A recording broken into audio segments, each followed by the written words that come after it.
لمبی لمبی پہاڑیوں اور گھومتے ہوئے دریاؤں کے درمیان واقع ایک پرانے گاؤں میں ایک علاقہ موجود تھا جو اپنی اسلامی روایات میں گہری جڑیں رکھتا تھا۔ علاقے میں وہ شخصیات بھی تھیں جنہوں نے اپنی غیر متناہی عقیدت اور روحانی مشاغل کے ذریعے اولیاء اللہ یعنی اللہ کے دوست کا اعزاز حاصل کیا۔ ایک شخص نے ایک کہانی دریافت کی جو فرید نامی ایک عاجز بندے کی ہے۔ فرید اپنے بے لوث احسانات اور خالق کے ساتھ گہرے تعلق کی وجہ سے جانا جاتا تھا۔ فرید نے اپنے معمولی کھیت کی دیکھ بھال میں دن گزارے، مگر پھر بھی فرید کا دل اللہ کی یاد سے روشناس رہا۔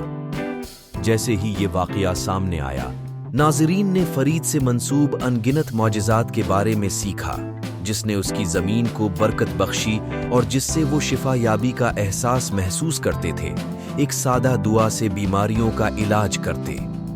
فرید کی لوگوں اور جانوروں سے یکساں تعلق نے اس کی روحانی موجودگی کی ہمگیر نوعیت کو ظاہر بھی کیا۔ اس شخص نے ایک اور کہانی دریافت کی جو سارا نامی خاتون کی ہے، ایک قابل ذکر حکمت اور فضل کی حامل خاتون۔ اپنی زندگی میں متعدد آزمائشوں کا سامنا کرنے کے باوجود سارا کا اللہ پر اٹل بھروسہ اور دوسروں کی مدد کرنے کے اس کے عزم نے اسے اپنے ارد گرد کے لوگوں میں امید کی کرن بنا دیا۔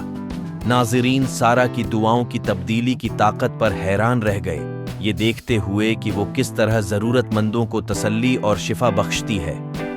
جیسا کہ یہ سلسلہ جاری رہا، ناظرین کو زمانہ حاضر کے اولیاء اللہ سے متعارف کرایا گیا، ایسے افراد جن کی زندگیوں نے انسانوں اور حق تعالیٰ کے درمیان مضبوط تعلق کی مثال دی۔ جدید دور کے ان طریقوں نے یہ ظاہر کیا کہ اللہ کا دوست بننے کا راستہ وقت اور ثقافت سے بالاتر ہے۔ اس شخص نے ایک اور کہانی کو دریافت کیا جو احمد نامی ایک شخص کی زندگی کی تھی۔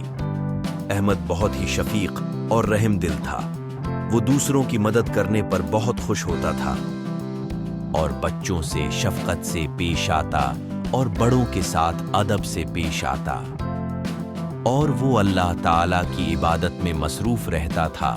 لوگ اس کے پاس دعا کرانے کے لیے آتے تھے کیونکہ وہ اللہ تعالیٰ کا نیک بندہ تھا۔